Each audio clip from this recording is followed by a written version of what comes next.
It's important that a model mirrors true disease progression and treatment effects as accurately as possible. With a Markov model, deriving the transition probabilities to accurately represent clinical outcomes can be hard, and model outputs may not match observed data. Calibration adjusts model inputs so resulting outputs better match observed data. In the calibration view, you first of all select the model inputs that you are adjusting. In this model, that's the transition probabilities. Then we set the model outputs that we're trying to match as the targets. In this model, the outputs are the 5-year progression-free and overall survival values for each of our strategies.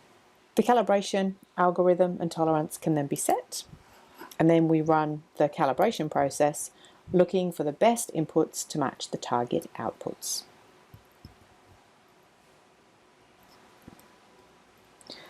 When the calibration stops, the best outcome of the model inputs are presented to either be incorporated within the model or as new model input values as part of a new calibration.